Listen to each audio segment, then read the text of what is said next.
Okay so hey guys this is Sachin. आज के इस वीडियो में हम बात करने वाले हैं हमारे प्लेसमेंट उत्सव के बारे में। जो ये प्रोग्राम डीएसयू की तरफ से रन करवाया गया उसके बारे में डिटेल में एनालिसिस कर रहे होंगे कि किस प्रकार से ये प्रोग्राम रन करवाया गया, क्या ये प्रोग्राम में था एंड कितने बच्चों को यार इससे फायदा हुआ, प्लेसमेंट से उनकी मिली या नहीं मिली, किस प्रकार की प्लेसमेंट मिली, किस प्रकार की हमारी कंपनीज आई थी, इसमें कौन कौन से पोजीशन के लिए थी, कितनी पैकेजेस की थी। तो कंप्लीट एनालिसिस कर रहे होंगे, वीडियो को एंड तक देखना जिससे कि आपको पूरी इन्फॉर्मेशन मिल सकेगी। एंड प्लस में यार अगर प्लेसमेंट उत्सव ये वाला वेल एंड गुड रहा तो इन फ्यूचर आगे और भी डीएसयू इस प्रकार के प्रोग्राम रन कराएगी हर ईयर के बच्चों के लिए, राइट। मतलब कि हर ईयर के जितने भी सेमेस्टर 6 सेमेस्टर के स्टूडेंट्स होंगे उनके लिए ये हर साल करवाएगी।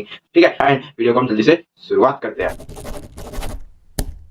ओके सो अब बात कर लेते हैं यार हमारी जो प्लेसमेंट उत्सव में जितनी प्रकार की कंपनीज आई वो कौन कौन सी आई एंड यार इनके पैकेजेस कितने की थी एंड कौन कौन सी पोजीशन के लिए ये रिक्रूट कर रही थी, राइट। यार 2 दिन का प्रोग्राम हुआ था, जैसे कि मैंने स्टार्टिंग में ही आपको बताया। प्लेसमेंट उत्सव प्रोग्राम डीएसयू द्वारा रन करवाया गया। इसमें 2 दिन में यार काफी सारी कंपनीज आई। यहाँ पे जो टॉप कंपनीज थी वो बायजूस थी, एलजी एंड यार आपका बजाज मोटर्स, इस प्रकार की सारी कंपनीज आई थी। एंड कुछ कंपनीज के मैं आपको यहाँ पे फोटोज भी दिखा दूंगा। तो यहाँ पे ये सारी कंपनीज आई थी टॉप मोस्ट। यार इनका जो पोजीशन था यार, जिस चीज के लिए ये रिक्रूट कर रही थी वो थी सेल्स के लिए, सेल्स पोजीशन की थी मोस्ट ऑफ द कंपनीज, क्योंकि 90 से 95% जो कंपनीज थी यार वो सेल्स के लिए थी। एंड बहुत ही कम कंपनीज थी जो कि आपकी टेक्निकल नॉलेज से रिलेटेड, जो आपने 3 साल के दौरान डिप्लोमा में पढ़ा उसी से रिलेटेड कोई पोजीशन के लिए अप्लाई था। ठीक है, बट यहाँ पे जितनी भी कंपनीज थी वो सारी सेल्स के लिए थी। बट ये जो थी ये मुझे अच्छी नहीं लगी, क्योंकि यार आपकी जितनी भी 3 साल का अपने टेक्निकल नॉलेज, अपने ज्ञान प्राप्त करा वो यार यहाँ पे वेस्ट होते हुए मुझे दिख रही थी। तो मुझे अच्छा नहीं लगा ये चीज। बट कोई नहीं, जिस बच्चों को एक्चुअल में नीड थी यार जॉब की उनको मिली। यहाँ पे जो सारी जितनी भी कंपनीज थी वो सारी सेल्स की थी, प्लस में यार आपकी टेलिंग कॉलिंग की भी थी, जो कि आपकी 10th 12th के बेसिस पे आराम से कोई भी बच्चा ले सकता है। ठीक है, तो उसमें टेक्निकल नॉलेज की या डिप्लोमा करने की कोई जरूरत नहीं है, आवश्यकता नहीं है। अगर आप बच्चा 10th या 12th करके भी जाता है तो यार उसकी टेलिंग कॉलिंग में लग जाती है, क्योंकि ये होता है पार्ट टाइम एंड फालतू की चीजें होती है मेरे अकॉर्डिंग। ठीक है, बट यहाँ पे क्या हो गया, टेलीकॉलिंग से आपकी यार कम्युनिकेशन स्किल्स बेटर होती है। तो अगर जिसने ये ज्वाइन करा उसके लिए कम्युनिकेशन स्किल्स फर्स्ट प्रायोरिटी होनी चाहिए, कि मुझे अपनी कम्युनिकेशन स्किल्स प्राप्त करनी है एंड इंक्रीज करनी है, जिससे कि मैं आगे अगर किसी भी जॉब में अप्लाई करूं तो यार वो मेरे लिए बेनिफिशियल हो। ठीक है, एंड अगर इनकी सैलरी की बात करें तो जितनी भी कंपनीज आई थी यार उनकी सैलरी की रेंज आपकी 10,000 पर मंथ से लेके 17,000 पर मंथ के लिए की थी। ठीक है, इससे ज्यादा नहीं थी। आपकी यार ये जितनी भी कंपनीज थी ये सीटीसी दे रही थी, सीटीसी मतलब पूरा टोटल। एंड यार आपके कट पीट के बहुत ही कम आपके हैंड में आता।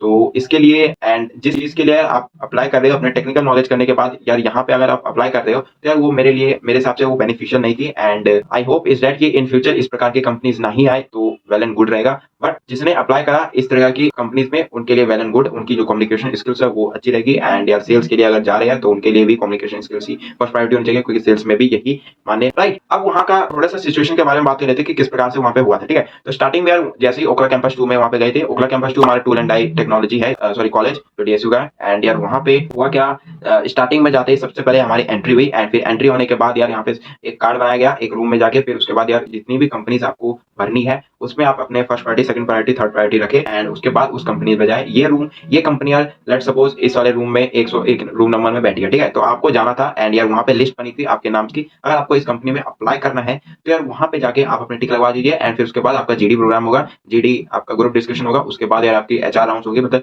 जिस स्टार्ट करके आपका इंटरव्यू होगा। फिर इंटरव्यू करने के बाद आपकी हैंड टू हैंड आपकी सिलेक्शन हुआ या नहीं हुआ वो सारी चीजें बता देते हैं, राइट। बट यार यहाँ पे ये चीज अच्छा लगा। बट यार यहाँ पे मुझे नेक्स्ट नेगेटिव फैक्टर ये लगा कि यहाँ पे सारे ब्रांचेस की एक ही कंपनी में सारे बच्चे थे, चाहे वो इलेक्ट्रिकल के हो, मैकेनिकल के हो, सिविल के हो, जो भी थे वो सारे के सारे एक ही कंपनी में जा रहे थे। तो यार यहाँ पे खोज पोच थोड़ा सा हो जाता तो वो मुझे अच्छा नहीं लगा, राइट। तो अगर इस चीज पे काम किया जाए तो ये और भी वेल एंड गुड रहेगा, राइट। बट खैर इन सब चीजों को साइड में रखते हैं। एंड जो प्लेसमेंट का सारी चीजें ओवरऑल देखा जाए तो वेल एंड गुड रहा। एंड जो इनका प्रोग्राम था वो भी वेल एंड गुड रहा। 2 दिन का प्रोग्राम में कुछ इस प्रकार से हुआ। एंड थर्ड दिन का जो अप्रेंटिसशिप वाला प्रोग्राम हुआ, अप्रेंटिसशिप मतलब यार आपकी ट्रेनिंग प्रोग्राम एक तरीके से रन करवाई जाती है। अगर आपको जॉब नहीं देते तो स्टार्टिंग वो ट्रेनिंग देते हैं 1 से 2 साल की। ठीक है, जिसमें कि आपको उस काम को करने की बताते हैं कि ये काम किस प्रकार से कर रहे होंगे एंड होगा। एंड यार आपको कुछ सैलरी भी दी जाती है। तो इसमें आपको कुछ सैलरी बांध दी जाती है जिससे कि आपका मोटिवेशन बढ़ता रहे एंड आपको काम सीखने में और भी मजा आए। बट यार यहाँ पे हुआ क्या, यहाँ पे जितनी भी कंपनी अप्रेंटिसशिप के लिए आई थी वो अप्रेंटिसशिप ना देके एक तरीके से यार आपको काम ही करवा रही थी। तो वो जॉब और अप्रेंटिसशिप में मेरे हिसाब से कोई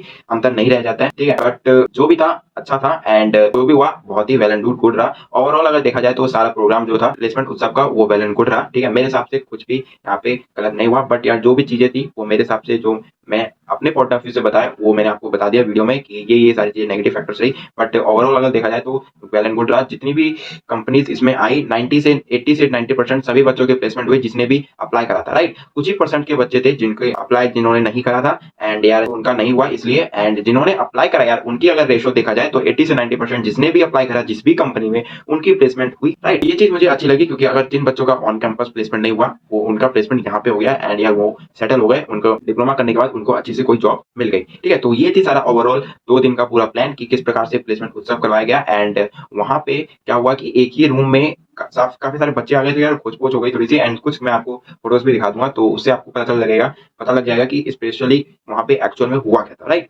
तो ये आई थिंक अच्छा नहीं हुआ, बट कोई नहीं, जैसा भी हुआ ठीक रहा ओवरऑल, ठीक है। मैं यहाँ पे कुछ अपना वो नहीं कह रहा हूँ कि ये गलत हुआ, एंड अगर मैं बस अपना पॉइंट ऑफ व्यू देना चाहता हूँ कि अगर थोड़ी सी इंप्रूवमेंट हुई तो और भी अच्छा ये तरीके से होगा, ठीक है। तो बाकी ओवरऑल देखा जाए तो वेल एंड गुड रहा। तो आई होप आप सबको समझ में आ गया होगा कि किस प्रकार से ये प्लेसमेंट उत्सव रहा। बाकी कोई और डाउट हो तो अगर आपको किस प्रकार से यार ये अच्छा लगा कि नहीं लगा तो वो नीचे कमेंट सेक्शन में बताना मत भूलना, तो वो नीचे कमेंट सेक्शन में बताना मत भूलना। तब तक के लिए चलते bye bye, take care, see have a great day. मिलते हैं नेक्स्ट वीडियो में शानदार टॉपिक के साथ। Bye bye.